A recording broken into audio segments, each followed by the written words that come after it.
Versa Podcast. Bom dia, boa tarde ou boa noite, dependendo do horário. Estamos aqui de volta, Versa Pod Videocast, com meu amigo Ricardo Castilho, idealizador desse Versa, hein? Só para lembrar um pouquinho, eu vim aqui a convite do Ricardo, ele que criou esse modelo aqui de sucesso, que a gente tem o prazer de sempre compartilhar e trazer convidados e amigos para bater papo. Hoje nós temos aqui também um super convidado, o Ricardo já vai apresentar, mas temos aqui a participação especial também do Bruno Cordeiro, trabalha aqui diretamente comigo, muito próximo a mim aqui, e hoje ele vai também bater um papo conosco, porque ele fez a interface, a conexão com o Dr. Fran. Castilho. Renato, Bruno, Fran, uma satisfação ter mais uma edição aqui de um bate-papo do nosso Versa, que realmente, Renato, eu pensei, na verdade, no Versa, eu idealizei, mas a execução só foi possível graças a essa interação com você, com as pessoas que a gente traz aqui, e tem dado muito certo, né? Acho que podemos dizer que tudo que a gente faz aqui prospera, é sucesso. Então, Graças a Deus. E graças a Deus. De modo que é uma alegria hoje receber o Fran, que é uma figura... Eu estou falando de Fran porque ele é tão popular já, mas é o Dr. Fran, né? Ele vai falar um pouquinho, acho que o Bruno vai poder interagir melhor com a sua história, para a gente conhecer um pouco mais. Aqui, Dr. Fran, talvez seja um podcast que a gente tem... É multidisciplinar, a gente não fala só da área jurídica, mas a gente fala de cases, né, e situações que são interessantes e que importem para quem está aqui nos vendo, nos ouvindo, né? Então, muito obrigado pela presença. Renato, mais uma alegria estar com você. Bruno, sempre. Então, é contigo, Bruno. Obrigado, doutor Renato, pelas palavras. Obrigado, Ricardo, doutor Fran. Uma honra, um prazer tê-lo aqui conosco hoje. Eu sei que é uma referência hoje na área do digital, da produção de conteúdo. Enfim, muitas pessoas chamam até de marketing digital. Eu não sei se encaixaria nisso. Mas é um prazer. Gostaria muito que a gente começasse esse bate-papo entendendo como que surgiu a ideia de iniciar a produção de vídeos, como que surgiu a ideia de poder contribuir para a sociedade, divulgando material, divulgando o conhecimento jurídico, que é tão difícil a gente encontrar pessoas que têm a oportunidade de transparecer o conhecimento jurídico de uma forma tão tranquila, de uma forma tão suave, assim, que as pessoas consigam entender sem o juridiquês, sem a linguagem complexa. Então, seria interessante. Obrigado novamente pela presença. Obrigado pelo convite. É sempre um prazer e uma honra conversar com advogados e com as pessoas que queiram ouvir um pouco sobre o que eu tenho para falar. Eu comecei, na verdade, meio que por acaso, a criar conteúdo jurídico na rede social como um todo. Eu tinha um emprego formal, né? Eu trabalhava dentro da área corporativa do direito. Eu trabalhava dentro de empresa mesmo. Nunca trabalhei em escritório, nunca tive meu próprio escritório. Meu emprego era emprego em empresa mesmo. E eu gostava dessa área, eu me preparava para essa área, estudava, já tinha feito MBA, já tinha feito pós-graduação. E era o que eu pretendia seguir, né? Virar um diretor jurídico de uma empresa, eventualmente um CEO, CFO. E só que no meio da pandemia, a empresa era uma multinacional, ela teve problema no mundo inteiro. E acabou que eu saí por questões sociais da empresa. Era o mais novo de casa, era o único que não tinha filho, era o único que não era casado. E aí acabei saindo com a promessa de ser recontratado no futuro, mas também hoje em dia já não cabe mais. E naquele momento falei, bom, o que eu vou fazer, né? Começa a ligar para amigo que você faz durante o caminho e... vem fazer uma entrevista. Fui fazer uma entrevista no interior de São Paulo, em Taubaté. Para quem não sabe, é próximo de São Paulo, dá 1h30 mais ou menos. E estava indo ouvindo um podcast, mas era um podcast só de áudio mesmo. E nesse podcast era um advogado falando como ele estava fazendo para conseguir cliente durante a pandemia. Porque durante a pandemia todo mundo teve alguns problemas, né? E nisso ele fala, eu faço conteúdo jurídico na internet. Eu falei, será que eu não consigo fazer isso enquanto eu não me recoloco? Aí cheguei em casa, fui olhar o estatuto, porque eu não sabia, eu não conhecia ninguém que produzia conteúdo na internet, nem tinha ouvido falar, visto algum conteúdo. Aí comecei a procurar, pesquisar, ver o que já existia. Aí falei, vou começar a fazer alguma coisa nesse sentido. E comecei a fazer um conteúdo, mas não tem nada a ver com o que eu faço hoje. Era meio era foto e colocava um texto ali. Aí eu falei, isso não tá muito legal não. Mas mesmo assim eu ainda consegui ter bastante seguidores e ter... Só que sempre meu principal norte era não vou usar linguajar técnico, não vou usar linguajar jurídico, vou usar somente palavra que todo mundo consiga entender. E eu não quero advogado me seguindo, eu quero as pessoas que não são advogados, porque não faz sentido eu querer conseguir cliente pela internet buscando advogado como seguidor. Eventualmente o advogado vai seguir e tal, mas isso não era o meu norte. Aí eu comecei a criar o conteúdo e comecei a ver que estava fazendo uma coisa que era parecida com o que todo mundo estava fazendo. Não gostava daquilo, comecei a falar, será que não existem outras pessoas no mundo fazendo conteúdo jurídico? Claro que o Brasil tem uma restrição muito grande para publicidade jurídica. Aí eu falei, bom, nos Estados Unidos deve ter alguma coisa. Aí comecei a ver os criadores de conteúdo americanos. Aí tem alguns criadores de conteúdo que utilizam efeito especial. Tem em especial, a maior criadora do mundo de conteúdo jurídico. Aí eu comecei a ver, ela faz uns vídeos nesse mesmo sentido que eu faço hoje. Eu falei, dá pra usar isso daí. Só claro, eu não posso fazer do mesmo jeito que ela, porque eu não posso falar, me contrate lá no... Vou fazer, quero ser da forma ética. Aí comecei a me modelar mais ou menos o que ela fazia, trazendo para nossa realidade. E aí nisso eu comecei a criar o conteúdo que eu fui modelando e criando o meu estilo, que não existia outro assim. E aí comecei a fazer os vídeos como eu fazia. Eu falei, bom, precisa ser uma coisa mais engraçada, porque eu na faculdade e na escola eu gostava mais dos professores que levavam pro lado mais não na brincadeira, mas mais do lado que te toca mais como pessoa, como ser humano mesmo, não aquela coisa mais engessada. E aí fui modelando o conteúdo para virar o que virou hoje. E aí você vai mudando os planos, né? Já não procuro mais a recolocação, logo isso foi rápido, até parei de procurar. E aí você começa a investir na criação de conteúdo. E aí uma hora eu me vi assim, eu vou continuar como advogado. É claro que ainda trabalho como advogado, bastante fase da minha vida, mas hoje eu estou mais empenhado na produção de conteúdo do que ser advogado. Então me preocupo mais com o meu conteúdo do que com a advocacia, porque é isso que eu estou levando para frente. Amanhã ou depois pode mudar tudo, mas hoje é a criação de conteúdo que eu levo para frente. Fran, e quando que você começou a ter mais todo esse impulso, esse reconhecimento? Quando que começou a aumentar o número de seguidores, de interações? Foi quando você começou a fazer aquelas conversas contigo mesmo? Quando eu comecei a fazer vídeo, esse sempre foi o estilo de vídeo que mas ele era meio engessado no começo, né? Eu tava meio engessado porque eu nunca tinha feito isso. Aí, mas ele nunca foi tipo um boom. Ah, teve um vídeo que estourou e me jogou lá pra cima. Foi um crescimento meio linear. Consistente. Foi meio consistente.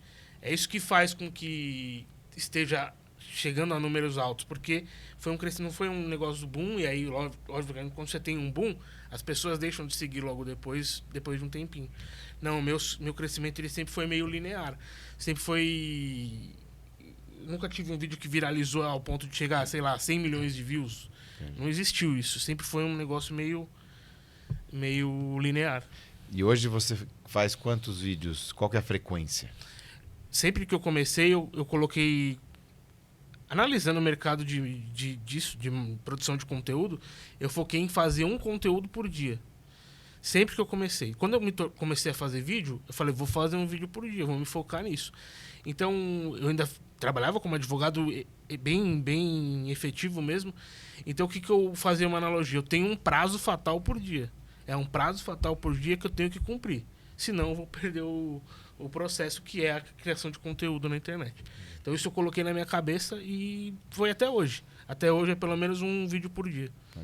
O Bruno também tem uns posts legais, Castilho. Aproveitando aqui fazer uma referência aqui, ele fala de vários temas, né? Sim, sim. Mas eu vou fazer só mais uma pergunta. Como é que você seleciona os temas? As fontes são diversas, né? Ontem, por exemplo, fiz os Exploradores de Caverna, que você vai ter na faculdade no primeiro ano. Eu li aquele livrinho lá. Mas tem as pessoas que me perguntam coisas, tem casos da faculdade que você vai lembrando, tem coisas que você vê num processo, tem notícia que você viu que você acha que é interessante. A Larissa Manoela, é interessante fazer um conteúdo jurídico nesse sentido, para as pessoas também saberem sobre isso. 1, 2, 3 milhas, e tudo isso você vai criando conteúdo. Então as fontes são várias, as perguntas das pessoas, o que se aprendeu na faculdade, o que tem de notícia, e isso faz com que gira, né? Porque você vai tendo demanda toda hora. Vieram 2 casos aqui na minha cabeça agora, Castilho. Até como sugestão, se é que o Fran já não fez isso, né? Mas o primeiro caso, já que você falou do caso dos exploradores das cavernas e seria o encaixe, né, nos princípios da antijuridicidade, estado de necessidade especial, né? Mas tem agora que na minha área, mais que a área do direito digital e inteligência artificial também, tem aquele caso clássico, né, do novo programador que agora tem ou terá a diligência de programar e escolher, em caso de acidente, para onde o carro vai, onde ele vai bater, né? E aí a gente puxa o estado de necessidade e a previsibilidade. Dando aqui uma sugestão, quem sabe o Fran, né, resolve aí, eu consigo, né, me inspirar no post dele, né? Esse é um deles. E o outro, também desmistificar, até porque a gente vê muita coisa errada na mídia, né? Aqui, o julgamento recente agora do Supremo Tribunal Federal, com relação ao impedimento, a possibilidade, né, dos ministros apreciarem causas de clientes, né, que são clientes de advogados que são parentes dos ministros, mas não é a causa em que o parente está atuando, e sim um cliente, podem ser todo tipo de causa, e não necessariamente aquela causa, né? E a imprensa às vezes passa uma ideia de que, olha, então eles vão julgar os processos agora dos seus parentes, né? Óbvio, não chega a ser dessa forma, é diferente. Os clientes que são, né, as pessoas, né, que são clientes de parentes, mas não os processos dos parentes em si. Só lembrei desse fato, já que a minha pergunta foi como é que você escolhe, etc, né? E o Bruno também fala muito disso, enfim. Mas tem muita pergunta para fazer aqui. Deixa eu passar para o Castilho aqui, porque depois eu vou pular para outro tema aqui, que é um tema mais pessoal. Não, eu acho muito interessante, mas você tem uma estrutura, você escolhe o tema, né? Você pensa nas pautas ou o que acontece na mídia, quer dizer, o que está em voga agora. E se tem alguém que te ajuda a produzir, tem uma equipe, qual é o tamanho hoje de você coordenar, de você fazer a gestão de 8 milhões de seguidores? Então, O que isso virou, né, em detrimento da sua atividade como advogado? Você disse que ainda advoga. E o que está maior, a advocacia ou a produção de conteúdo? Hoje a produção de conteúdo. Muitas coisas passa para parceiros, né? Porque na minha visão hoje compensa eu fazer o conteúdo mesmo. Mas o que eu sempre falo, as pessoas se espantam, eu faço tudo sozinho na criação de conteúdo. É mesmo. Eu crio vídeo, eu faço roteiro, eu edito, eu publico e eu faço a gerência de todas as redes sociais. É claro que aos poucos você não consegue mais fazer tudo o que você fazia. A única coisa que tem uma equipe é publicidade. Então, para buscar publicidade, tem uma equipe que faz isso.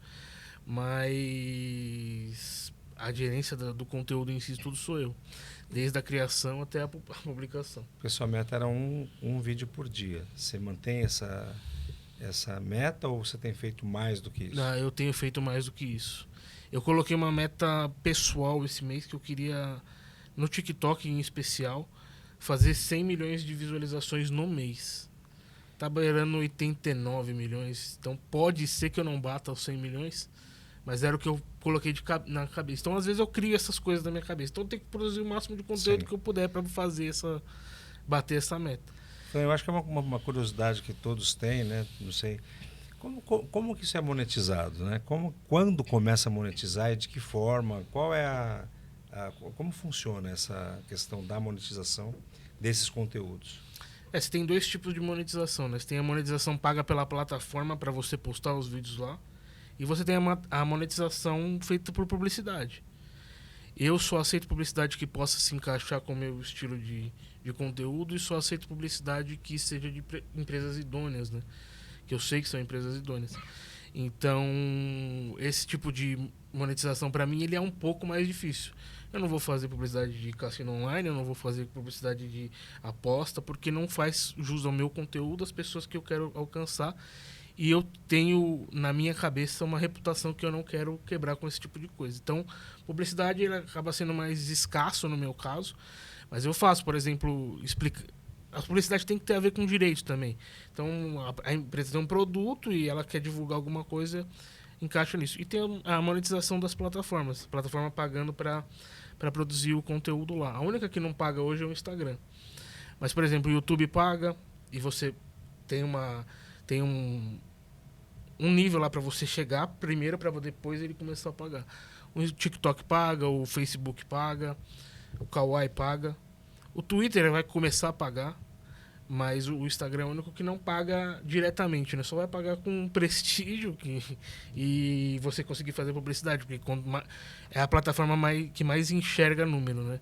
Então as agências, as marcas, elas estão mais preocupadas com o Instagram do que com as outras redes sociais. Sim.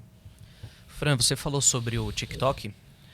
Ano passado você ganhou um prêmio, né? O TikTok Awards, é isso? TikTok Awards. E mudou alguma coisa na quantidade de visualização? Como que o TikTok passou a te tratar?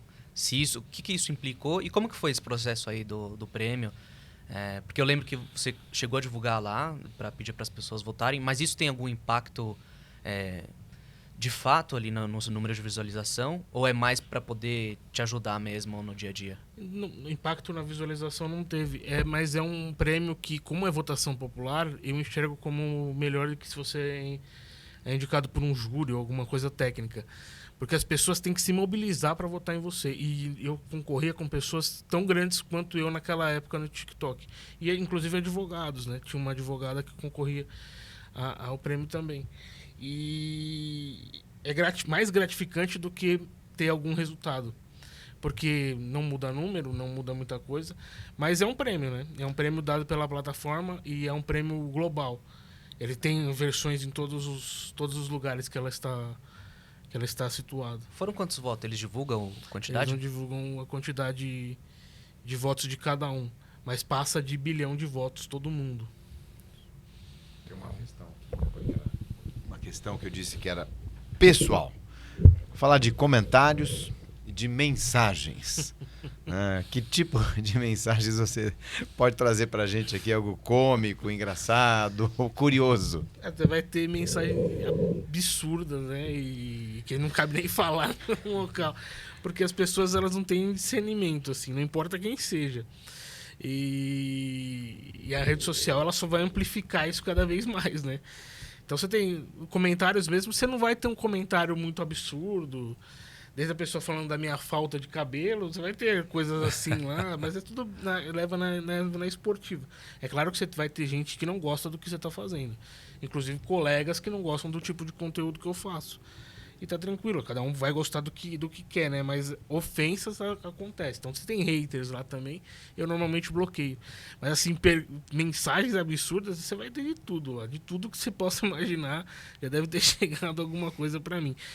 Se você tem uma quantidade pequena de seguidores, já aparece, você amplifica isso com milhões de seguidores, aí você vai ver que tem muita loucura que acaba acontecendo na rede social.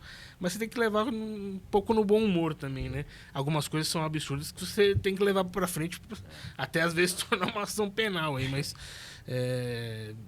de uma maneira geral as pessoas são bem respeitosas e entendem que o que eu tô fazendo lá. Não chega muita pergunta jurídica, sabe? Tipo, problema. Aí é óbvio que ou você vai cobrar uma consulta, no meu caso hoje eu já não faço mais isso, mas ou você vai trazer para uma consulta jurídica ou vai... Agora, quando é uma dúvida besta, você consegue responder, faz isso, faz aquilo, ou procura isso, procura aquilo. Aí você acaba orientando as pessoas, mas aí eu procuro orientar na forma de vídeo. Então eu faço, uma dúvida comum, então está chegando muito. 1, 2, 3 milhas, chegou muito, vou fazer um vídeo. E aí eu vou lidando nesse sentido, mas tem umas coisas bem absurdas que chegam lá. Já recebeu nudes? Já. Até quando a gente falou, o Paulo Musi falou, ele tem uma quantidade imensa de seguidores também, falou, ele não liga para nada. Ele falou assim, eu recebo, de repente eu tenho 10 mil comentários e 9 mil estão falando mal ou estão falando alguma coisa desrespeitosa e tal. Ele falou, olha, meu critério para poder me manter nisso não dar bola. Porque se você for parar para poder, vai somatizar aquilo e você não vai conseguir evoluir. E aí, você tem 10 mil comentários. 9.500 estão falando bem. 400 não tá ali neutro e 100 não gosta, você vai no 100 que não gosta. Os isso. outros que tá falando bem de você, você até pula. E deixa eu deixar aqui duas questões. Primeira delas, você já teve algum pedido, algum questionamento por parte da OAB com relação ao que você faz? Não, por parte da OAB, não. Por parte de advogados achando que o que eu estou fazendo está errado, sim. Mas existe um provimento, 201 da própria ordem, que autoriza a produção de conteúdo em caráter informativo. Então, meu caráter é informativo, nunca fiz nada fora disso. Eu sempre procurei seguir o provimento, até quando ele não existia, que eu procurava fazer isso. E hoje eu sou presidente da Comissão de Direito do Consumidor da OAB do Tatuapé. Porque fui convidado pelo presidente por conta da rede social. Ele me conheceu por lá. Olha que legal. Então, a presidente, a Patrícia, também, eu sei que foi professora e é professora ainda, e entende também como produção de conteúdo como um caminho viável para a área do direito. E, assim, se o advogado que vê meu conteúdo não entender que o que eu estou fazendo é proveitoso para ele também, é um pouco complicado, porque eu estou mostrando o direito e mesmo que eu estivesse pegando clientes hoje, que eu não estou fazendo, vai sobrar muita gente que vai procurar um outro advogado. Se o advogado não consegue entender isso... E o que ele faz, Renato, se nós compararmos com uma aula, por exemplo, ou com alguém que vai falar de um tema jurídico qualquer, é a mesma coisa, com linguagem diferente, né? Não tem... porque você fala, bom, mas isso tem a finalidade de captar cliente. Então, se eu fizer uma aula, eu, o Bruno, a gente vai dar uma aula com a finalidade de captar cliente? Não.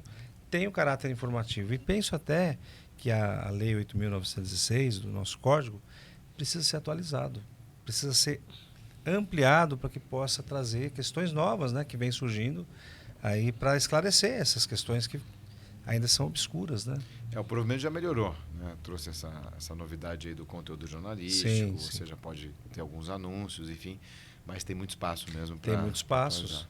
Você vê nessa palestra que você proferiu no digital, quantas coisas novas toda hora. Não vou dizer uma vez por ano muda alguma coisa. Não, está mudando agora com uma velocidade ainda mais célere. Então, vou até aproveitar o tema e perguntar para o Fran sobre percepção, palpite. Né? Qual o futuro das redes sociais? O que você acha aqui? Vamos mudar de modelo? Vai ter mais interação? Eu acho que as principais, o Instagram, o TikTok e o YouTube, eles se consolidam cada uma num estilo diferente de rede social. Uma vai buscar um público um pouco mais juvenil, jovem, que é o TikTok. Uma pega um público um pouco mais velho, que é o Instagram. E a outra pega um público que é de vídeo um pouco mais longo, que é o YouTube. Apesar de todas elas terem tentado vídeo curto e vídeo longo nas outras, elas meio que têm um público meio segmentado e eu acho que isso tende a continuar. Mas eu acho que começa a criar novos caminhos aí, com outras redes sociais aparecendo para pegar lacunas que essas redes sociais acabam esquecendo. E aí vão ser coisas um pouco mais nichadas, né? Você vai ter uma rede social que vai ser voltada para meme, por exemplo. Isso aí vai começar a existir, porque o jovem gosta disso. Então, a linguajar que você vai usar com esse tipo de coisa vai começar... Então, eu acho que vai existir outras redes sociais mais nichadas. Mas as três maiores vão continuar sendo as três maiores, até porque ela já tem um público muito grande. O mais difícil é conseguir o público. E você vê, o Instagram cria threads lá que é para concorrer com o Twitter. Ele consegue um público muito grande, muito rápido, mas esse público esvazia a rede social porque ela não está habituada com o que o pessoal quer. Ela não se preparou para o que o pessoal queria. Então, na ânsia de lançou. Ainda faltava muita coisa para fazer. As pessoas foram largando ao longo do tempo e vai ser difícil recuperar, se não impossível. Então, eu acho que as redes sociais, as três maiores, vão se consolidar ainda mais. E eu acho que vão surgir redes sociais mais nichadas. Coisa de um público bem específico, e aquele público vai utilizar muito ela, mas vai continuar usando as outras também. Eu imagino isso. Facebook ou a Meta, será que vai acabar? Acabar não acaba, né? A base de dados é muito grande, principalmente por causa do Facebook, né? Então eles têm uma base de dados absurda e é muito difícil eles acabarem assim do nada. Eles vendem uma publicidade que é muito, muito assertiva. Então, a fonte de dinheiro é quase inesgotável se não fizer nenhuma besteira do ponto de vista administrativo. Né? O seu maior número de assinantes é de qual rede? É no TikTok. TikTok? Do TikTok? TikTok. 4 milhões e meio no TikTok. Depois? Depois é o Instagram com quase 1,5 milhão. Então, TikTok, Instagram e tipo, o YouTube, O um pouco YouTube menos. quase 1 milhão. 1 milhão, que é alto, muito alto. Né? Por YouTube é muito alto. E monetiza bem, né? Monetiza Tá nessa- legal. Muito bom. Então você imagina, então somando tudo isso dá 8 milhões. É um pouco mais de 8 milhões somar tudo hoje. Legal. O que você vê assim de maior dificuldade hoje? A sua maior dificuldade é continuar crescendo nas redes, é chegar no máximo possível? Se é que tem uma dificuldade hoje? Eu nunca me preocupei em crescer, sabe? Eu quero ter X seguidores. Eu sempre me preocupei em levar o conteúdo de maneira certa. Para quem eu quero que queira assistir esse tipo de conteúdo. Então eu costumo falar para quem... Às vezes eu explico sobre criação de conteúdo para advogado mesmo. E ele me pergunta como criar conteúdo. Eu falo assim, meu conteúdo ele tem que ser assistível às 9h30 da noite do domingo. Cara, 9h30 da noite do domingo o cara tá... acabou meu final de semana, vou trabalhar amanhã. Eu quero que seja uma coisa leve para ele assistir e conseguir primeiro guardar a informação e depois ele se entreter. Então, eu nunca tive meta de seguidor, eu nunca tive... eu quero crescer tanto. Não, eu sempre tive... Assim, eu vou fazer o conteúdo. Se os seguidores são uma consequência. E dificuldade hoje é mais em você ter tema, né? Porque uma hora você vai falando sobre tantas coisas, você vai pensando. Às vezes você demora para criar um roteiro. E assim, eu sei que tem bastante tema para falar. Tem coisa, por exemplo, falou sobre a questão ética da inteligência artificial. Vou matar uma pessoa, vou matar 4. E é uma questão que eu já tinha ouvido falar, mas eu nunca tinha pensado em criar um conteúdo. E você vê, são ideias que você vai tendo ao longo... Isso é o mais difícil, ter as ideias para criar o conteúdo. A parte criativa, né? Deixa eu já aproveitar o gancho quando você fizer esse tema. Aí você dá um arrobazinho lá, Renato Opsiblum, para aumentar um pouquinho aqui a gente alternativa. Brincadeira. Não, isso é uma coisa que eu sempre me preocupo. Assim, se a ideia não é minha, eu vou dar o devido crédito a quem teve a ideia. Se eu fiz a ideia completamente diferente do cara, mas a ideia era dele, eu vou dar o crédito à ideia. Porque isso falta muito na rede social. E não estou falando só da área do direito, não. Eu falo de toda a rede social. O cara faz uma coisa exatamente igual a do cara e não dá nem o crédito. E o cara pega uma ideia de alguém e ele não dá o crédito. Eu acho que isso falta e eu sempre me preocupo em colocar quem realmente teve a ideia daquele vídeo, pelo menos para que as pessoas saibam. Porque não, mesmo quando eu era um criador pequeno, eu já fazia isso. Porque as pessoas que têm a ideia... O mais difícil é ter a ideia. O mais difícil é você saber alguma coisa que vai fazer as pessoas se entreterem. E acontece muito das pessoas pegarem as minhas ideias e não darem o devido crédito. Então eu me preocupo em fazer isso sempre. Legal. Vou deixar aqui um convite, aproveitar. Né? Aqui a gente tem muita ideia quando a gente faz esse bate-papo aqui. Fica até dinâmico. Queria te convidar para eventualmente você ter uma participação. Duas circunstâncias, que eu acho que é até interessante. Né? Essa questão acadêmica. Eu dou aula em algumas universidades e em uma dessas aulas, ou em algumas aulas, quero ver se você tem essa disponibilidade para os alunos, eu faço uma chamada contigo, faço uma videochamada rapidamente e te pergunto um tema. Né? E você responde esse tema que você já tenha gravado e depois a gente recomenda para os alunos. Acabei de falar com o Dr. Fran, que tem esse conteúdo gravado, acabou de postar, etc. E fica essa dinâmica interessante. E, ao mesmo tempo, também fazer um convite. E aqui não sei se dá para fazer, né? Mas quem sabe você faz uma apresentação, uma palestra, uma pequena palestra, fazendo uma interação com o seu perfil, alguma coisa nessa linha. Então você no palco, ao mesmo tempo o teu vídeo atrás, você conversa e volta, enfim. Alguma coisa assim. Queria te dar esse convite. Quem sabe evolui, acho que é algo diferente, algo interessante. E os alunos, eles vão adorar, né? Imagina telefonando, o Dr. Fran aqui, etc. Olha, referência na criação de conteúdo, acho que fica interessante. O meu filho do meio, eu tenho 3 filhos, né? A Tata já está no último ano, está no penúltimo semestre. O Beto entrou agora, lá no IBMEC. E ele trouxe, inclusive, uma questão interessante. Olha, um elogio aqui também. Um professor dele fez um despacho online, ao vivo, com os professores. Ele perguntou para a juíza se poderia fazer isso e fez isso, esse despacho. Obviamente, a juíza chamou a conclusão, mas mostrou, né, até para quebrar aquela dificuldade, como é que eu vou despachar, o que eu falo, como é que é, etc. E hoje os recursos online permitem isso. Então, eu quero aproveitar, dentro desse contexto, dessa interação mais profunda, deixar esse convite aqui, essas ideias, sempre no intuito de colaborar com todos. Enfim. Essas metodologias ativas de ensino, Renato, é o que funciona melhor hoje em dia. Você ter a possibilidade de abrir para o aluno, né, uma forma dele ser o protagonista ali daquele sistema, a melhor coisa que tem. Porque na faculdade, todos aqui, nós fizemos direito, o que tinha era eventualmente o júri simulado, coisa raramente. Eu acho que hoje, como a internet, a rede social, ela quebrou esse paradigma, né, ela tem um novo formato de metodologia de ensino, fazer isso eu acho incrível, eu acho que é uma forma, imagina você poder estar com um grupo de alunos que são, né, os próximos futuros advogados ou quem vai operar o direito. Nós estamos falando aqui do direito, mas claro, poderia ser com qualquer outra área. E conhecer, por exemplo, o Dr. Fran, né, que teve essa explosão, que tem essa forma de ensinar o direito, de levar o direito do jeito que ele planejou. Deu certo, sucesso.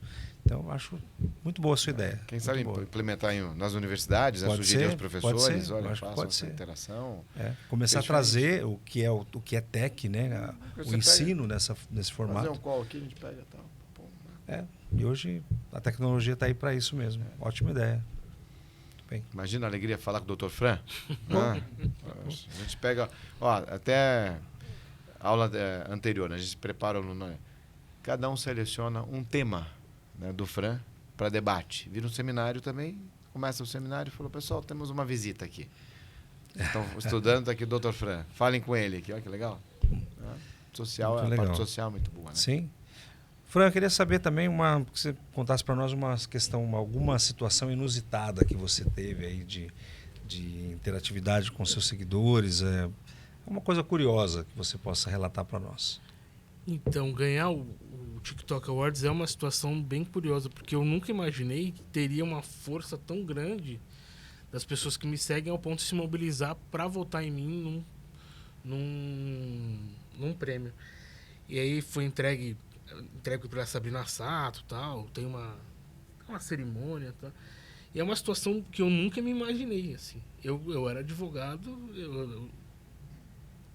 eu não fazia nem audiência direito. Fazia audiência quando era muito importante, aí eu ia fazer audiência. Senão era ou um outro advogado que já trabalhava lá, ou era um advogado contratado para isso. Então eu não fazia audiência. E aí você se vê... eu sou uma pessoa um pouco tímida, e você se vê em cima de um palco. Era transmitido dentro do próprio TikTok, mas tinha mais de 100 mil pessoas assistindo. Mais de 100 mil pessoas assistindo ao vivo, recebendo um prêmio de uma personalidade. E uma situação completamente inusitada na minha vida que eu nunca imaginei. Se você falasse para mim quando eu comecei a fazer a faculdade lá, você vai ganhar um prêmio, eu nunca nem imaginaria, nem que seria possível isso. Porque quando eu fiz a faculdade, apesar de ser já no século XXI, ainda não existia rede social. O Orkut nem existia ainda. Estava acho que no terceiro, quarto ano que o Orkut começou a criar. Então eu não fazia nem... Isso eu acho que é a situação mais inusitada de todas. Eu primeiro ter um público que vote em mim e se mobilize para fazer isso. E que não é fácil você conseguir um senso de comunidade, que as pessoas vão lá e votam em você para isso. Você fez campanha? Eu fiz campanha dentro do próprio TikTok, algumas coisas nas outras redes sociais, mas pedindo para o cara ir votar. Mas sem saber, assim, primeiro que na primeira vez eram 20 pessoas. Aí eu falei, não vou passar dos 20 maiores criadores na área de educação. Era um prêmio sobre educação. Aí passei para os 10, aí passei para os 5. Aí eu já falei, caramba, então o pessoal tá mobilizado em me ajudar mesmo, porque tinha gente até maior do que eu em número de seguidores. Então, quando eu ganhei o prêmio, eu falei, caramba, o pessoal realmente se engaja no que eu tô produzindo. E é completamente inusitado, porque eu não imaginava nem um pouco isso. Primeiro, receber o prêmio, primeiro, estar no palco, e segundo, ter um público tão engajado e que goste do que eu estou fazendo, ao ponto de parar parte da vida dele e ficar lá votando. Bom. Muito bom. Eu acho que tem uma pergunta assim, interessante sobre isso, sobre esse mundo de digital, TikTok, Instagram, enfim. Porque o Dr. Renato, ele tem... A gente está com 46 mil seguidores, por aí. E todo evento jurídico cria uma fila, assim, para poder tirar foto. Quando o pessoal é da área de direito digital. Então, todo mundo gosta muito. E aí eu fico imaginando a proporção, porque mesmo que o TikTok seja um público nichado, seja um público mais jovem, como que é o dia a dia, assim? O pessoal te reconhece na rua, chega a ficar pedindo foto, tem um lugar que você não consegue ir e ficar tranquilo, por exemplo, restaurante, como que é essa parte mais de assédio, né? Assim, se o evento é jurídico, não existe um assédio muito grande. Tem um outro advogado que vai saber quem eu sou. Ou deve ter alguns que sabem e não querem nem falar comigo, mas... se, por exemplo, o evento é de pessoas mais jovens, tipo uma feira de games, a BGS da vida, a Campus Party, que tem muito jovem, tem muito aluno, aí eu não consigo nem andar. Aí o pessoal das organizações fala, você precisa de segurança e tal. Eu não quero isso, eu não quero isso. Se eu for, eu vou entrar lá e vou conversar com todo mundo que queira falar comigo. Porque não faz sentido eu construir um público, ter as pessoas me seguindo e querer me afastar delas. E no shopping também eu sou bastante abordado. É que tem lugares que eu sei que eu não vou ser, né? Tipo num restaurante, assim, dificilmente eu vou ser abordado. Mas se é shopping, se é um local onde tem muita... Se é escola, meu sobrinho estuda. E eu fui na festa de junina da escola dele e eu não consegui ver ele dançar, né? Infelizmente ele ficou dançando lá com o pai, a mãe dele, minha mãe. E eu não pude vê-lo porque eu tinha que tirar foto com os alunos um pouco mais velhos da escola dele. Então, dependendo do lugar que eu vou, eu sei que eu vou ser muito abordado. E na minha cabeça isso é tranquilo. Porque, não que eu tenha escolhido isso, porque eu não escolhi isso, foi meio que um caminho. Mas a partir do momento que você passa a ter um reconhecimento, você tem que levar isso de uma maneira leve. Para nós, Deus é quem manda, né? A gente não manda nada. Sempre. Não sei qual que é a crença do Fran, mas enfim, a gente entrega para Deus e não sabe o que vai acontecer. Mas eu vou fazer uma pergunta um pouco mais técnica para o doutor Framoso agora, que é famoso, né? Enfim. Nos conselhos, nas dicas, nas informações que você passa, muitas vezes até casos que têm repercussão e casos concretos. Você dá dica, né? Você explica os direitos e depois tem a parte prática. Então, o Fran disse que eu tenho direito, agora eu quero executar, eu quero fazer. Qual que é a consequência prática que acontece hoje? O sujeito vai no PROCON, por exemplo, ou ele vai contratar um advogado, ou ele vai fazer reclamação ele mesmo nos canais online. Você tem essa métrica? A devolutiva que eu tenho das pessoas que eu dou direcionamento é que muitos procuram um advogado depois do vídeo. Mesmo que sejam questões simples. Dá para entrar no Jack sozinho. Não, procura um advogado. E a devolutiva que eu tenho é essa. Quando é uma questão bem simples, os canais consumidor.gov, o PROCON, eu indico para que procure. Porque resolve, né, em alguns casos. Que eu tenho uma prática... Eu já sei mais ou menos como funciona. Mas a maioria dos casos, quando eu procuro indicar, procuro um advogado e ingresse na justiça quando é uma questão mais séria. E a devolutiva que eu tenho normalmente é que a pessoa foi lá e procurou um advogado. Porque tem N problemas, desde um problema médico, que a pessoa vem me procurar perguntando o que fazer. E aí fala, olha, isso é uma questão bem complicada, procura um advogado. E normalmente a devolutiva é de a pessoa, eu procurei um advogado e ele me auxiliou, tal, a gente ingressou com a ação. Então a devolutiva sempre é essa, de... a maioria do meu encaminhamento é procurar um advogado. Posso aproveitar Claro. aqui? Eu lembrei de 3 casos, assim... Mas olha que interessante o papel social do trabalho dele, Renato. É fantástico. Ele A resolve... pessoa não tem, está perdida, não tem, vê um vídeo dele e depois tem um encaminhamento. É louvável. Pequeno Castilho, esses canais hoje, o consumidor.gov, né, que o Fran citou, ou mesmo Reclame Aqui e outras, PROCONs, etc., boa parte das circunstâncias, a questão se resolve ali mesmo, né? Então, ela não precisa, a pessoa às vezes não tem recursos, enfim, não é o caso necessariamente de contratar um advogado, enfim. Então, você consegue aliviar, né, o problema, o sofrimento, enfim, aquela questão específica que aconteceu com aquele cidadão. Isso é muito positivo, porque a gente está ajudando, né? Efetivamente ajudando. E a maioria das pessoas nem conhece esses canais. Esses canais são simples, você consegue fazer tudo pela internet. E a maioria das pessoas não conhece esses canais. Então, às vezes, entra nesse consumidor.gov, entra no Procon e faz a reclamação. Normalmente funciona. Quando o caso é mais simples. Agora, quando o caso é mais complexo, obviamente, eu recomendo procurar a justiça, porque não é para ganhar a indenização, é para resolver o problema que ela tem. Isso é uma ajuda, né, cidadã muito importante hoje em dia. Total, cidadania. E eu lembrei de, assim, eu sempre procurei, quando eu vejo algo injusto, ajudar de alguma forma, ou mesmo quando acontece comigo mesmo, desde que não haja qualquer tipo de conflito ou impedimento, né, com empresas ou clientes que eu tenho, eu procuro fazer valer os meus direitos, né, por força do juramento que eu fiz da profissão que nós seguimos. Eu tive casos já interessantíssimos, até para ser... Eu vou trazer algumas sugestões para o Fran, mas muito rapidamente aqui. A minha filha, quando eu tinha acho que 3 ou 4 anos, se não me engano, a Tata, ela foi num buffet infantil, caiu e sofreu um corte aqui, teve que fazer uma cirurgia de emergência mesmo, foram mais de 100 pontos aqui, enfim, ficou super bom, graças a Deus. Eu saí com ela, minha camisa era branca, ficou toda vermelha de tanto sangue, enfim. E depois, no questionamento que eu fiz, o buffet falou, não tenho nada para fazer, aconteceu.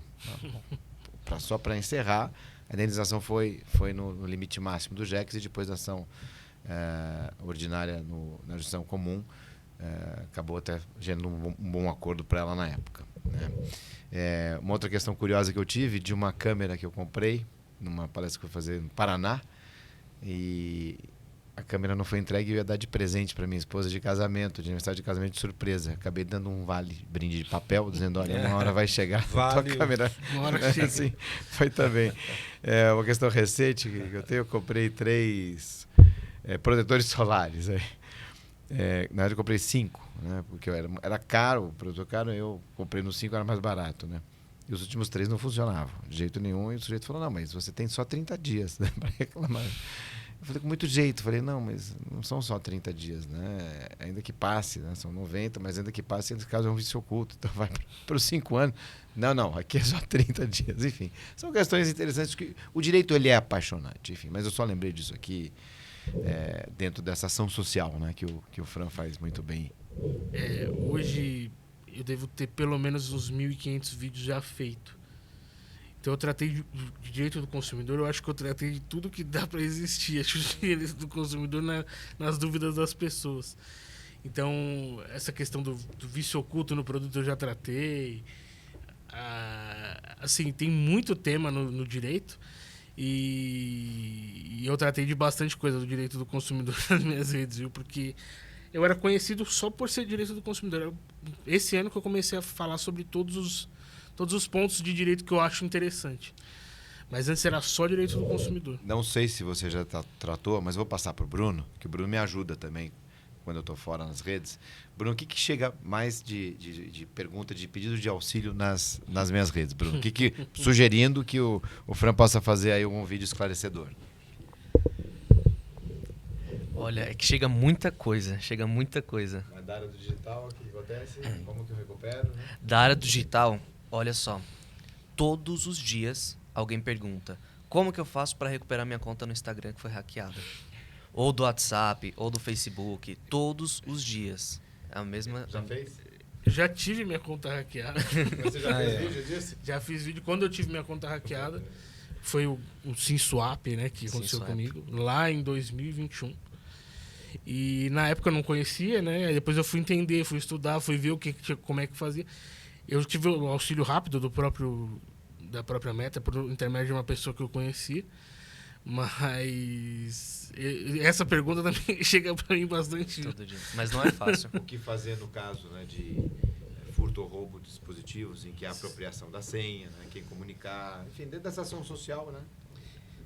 E aquilo que você falou tem um dispositivo lá que aumenta a segurança de verificação em 2 etapas, né? Se tem, por que já não vem instalado, né? Quer dizer, as pessoas não têm como tem que fuçar ali, entender que aquilo vai dar mais segurança. O privacy by default, né? Que está sendo cumprido. Exatamente, mas por que ele não vem ativado? Eles cumprem na medida em que tem lá o dispositivo.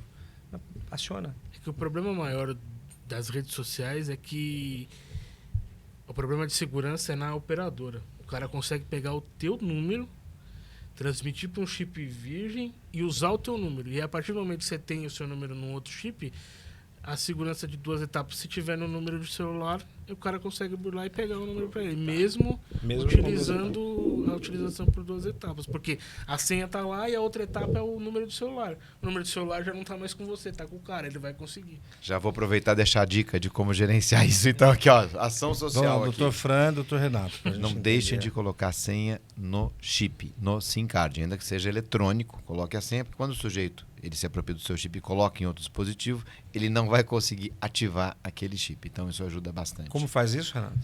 Para as configurações no menu, né, configurações celular, tem lá o SIM ou eSIM, e ali você pode habilitar, né, a senha. E uma outra dica que eu dou é você utilizar aplicativo de segurança no lugar do número do celular. Aí o Google tem aplicativo, a Microsoft tem um aplicativo deles. É melhor que você use esses aplicativos do que o número de celular, porque o número de celular, ele fatalmente você pode perdê-lo a qualquer momento. Até agora, alguns celulares, o meu, por exemplo, não tem mais chip. Então aí, isso fica... não tem problema. Melhora. Melhora, mas ainda... Você colocar a senha. Colocar a senha. O sujeito tudo reinicia, aí ele aparece aqui. Então, coloca a senha e usa o autenticador. O ideal é a autenticação em 2 fatores por aplicativo. É bem mais seguro, porque são tokens, né? Como se fosse aquele token de banco. Fica mudando a senha, então é bem mais randômico, Que interessante. o ideal mesmo, pelo menos que eu tenho estudado, é usar a chave física, que é uma espécie de pendrive que você coloca lá para autenticar. Só que isso tem um custo um pouco elevado, não é todo mundo que vai poder ter um negócio desse, então o aplicativo de segurança ele acaba sendo mais seguro. Mas a chave física digital é a maior segurança que você pode ter hoje, pelo menos do que eu tenho lido. Sim. Só fazendo um parênteses aqui no outro assunto, para não perder, Castilho, eu estava aqui lembrando, porque ele, além da função social que ele tem, e aí eu queria até pedir sua opinião, porque muita gente fala de colocar noções básicas de direito em escola, né? Ensino médio, essas coisas. Queria saber um pouco da sua opinião sobre isso. E aí um pensamento que eu tive, porque ele disse, muito advogado reclama, né? Que às vezes da postura dele, de poder estar angariando o cliente, enfim. Só que eu acho que é o contrário, né? Porque pelo que ele passou, ele faz um favor para a advocacia. Ele faz um favor, porque ele não pode, assim, ele não tem tempo de ficar pegando ação. Então os advogados reclamam. E aí ele fala, ó, procura um advogado. E esse mesmo advogado pode ser beneficiado lá na frente, porque ele indicou e a pessoa que ia pelo JEC ou não ia atrás dos seus direitos, acabou indo e acabou procurando um advogado. Acho que é essencial, mas queria saber Tem também. toda a razão, é isso mesmo. É porque se você for pensar, a pessoa não conhece o direito dela. Ela não estudou direito, ela não sabe que ela tem aquele direito. Então, a partir do momento que você dá publicidade para isso, e eu dou a publicidade da minha maneira, a pessoa passa a conhecer o direito. E, eventualmente, mesmo que se eu quisesse pegar os clientes, eu não conseguiria pegar a demanda toda que gero. Então, ali procuraria outros advogados. É isso que o advogado precisa entender. Esse tipo de conteúdo é bom para ele por isso, porque a pessoa está conhecendo o direito que ela não conhecia. Ela vai ter uma demanda jurídica que não existiria se não fosse o que é feito na internet, não só por mim, por outros advogados. Então, o advogado, ele às vezes olha com não, o que você está fazendo é besteira, o que você está fazendo está errado, ou está fora do código de ética. Primeiro que está dentro do código de ética, eu não tive nenhum problema com a OAB por causa disso. E segundo que eu estou trazendo pessoas aprendendo sobre direito. E eu acho sim que isso deveria estar na escola. Eu acho que as noções básicas de direito deveriam... Eu sei que tem algumas escolas particulares que existe isso. Eu já fui convidado para algumas escolas para falar sobre isso. Eu sei que a OAB tem, o OAB vai à escola, só que isso deveria ser estar no plano de ensino das escolas, ter noções básicas, pelo menos, do direito e também de deveres, óbvio.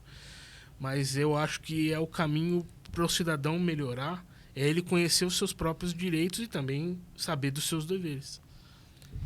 Castilho, estamos chegando ao final, mas eu queria só mostrar aqui, eu selecionei aqui alguns conteúdos do Francisco Rabelo, Francisco Rabelo, doutor Fran. Tem aqui a herança do Batman, eu vou até perguntar o que é esse aqui eu não vi, mas a que eu mais gostei foi essa foto aqui, ó. Tinha. Saudações jogo, né? tricolores. Hoje é dia do jogo, pessoal. Não sei o que vai dar, mas estamos torcendo aqui, enfim. Mas eu queria agradecer e passar para o Castilho a sua ação social, cidadã, os conselhos, a ajuda que você dá para muita gente. Tem aqui um admirador seu E obrigado por ter aceito o nosso convite. Imagina, eu que agradeço o convite. Falar sobre direito é importante, principalmente com advogados, quem é do meio.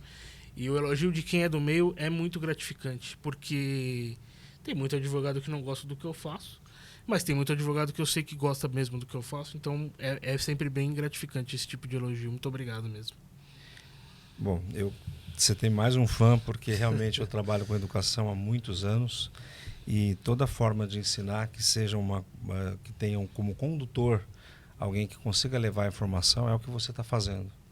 Fez de forma brilhante, de uma forma genuína, intuitiva até. Você contou aqui para nós como você começou. Então é louvável o seu trabalho, parabéns. Eu realmente fiquei muito impressionado, né, com esse resultado. Até quando você diz assim, bom, para a advocacia, você está fazendo um grande trabalho para a advocacia. Para a cidadania, um grande trabalho para a cidadania. E de que forma? Através da educação. O que você faz é a educação, de modo que os professores têm metodologias diversas. E você falou que você é tímido, né? Talvez a sua timidez seja exatamente o formato didático que se empreendeu aqui para poder levar tantas pessoas quantas essas que a gente está falando, que precisam de saber, principalmente as crianças. As crianças que eu vejo lá nesse aí, se você olhar, Renato, tem aí uma sala de aula que as crianças falam, como é que você aprendeu isso? Eu aprendi com o Dr. Fran, né? Então ele é uma referência para jovens, né? Para um grupo, de uma coletividade, digamos assim, de pessoas que talvez não tenham, viu, Bruno, noções de direito formalmente pela escola, mas as redes sociais, do seu papel social e efetivo que tem que ter, a gente fica muito feliz quando vê isso. Então, parabéns, continue assim e que você tenha mais e mais sucesso sempre. E obrigado por estar aqui com a gente. Imagina, eu que agradeço. Sempre que precisar, estou à disposição de vocês. Eu acho que o papel desse tipo de podcast também é importantíssimo, porque faz com que as pessoas conheçam um outro lado das pessoas que criam conteúdo. Paulo Musi já esteve aqui, vão ter outras pessoas com vocês aqui. Eu acho que isso é sempre importante, você dar espaço para as pessoas falarem sobre coisas que não é do dia a dia delas. E muito obrigado mesmo pelo convite. Obrigado pela participação especial aqui do Bruno Cordeiro, aqui, que faço um convite para as redes. Sensacional, sim. Também tem um conteúdo muito bom. Enfim, obrigado mais uma vez. Que Deus esteja com todos. Amém. Versa Podcast.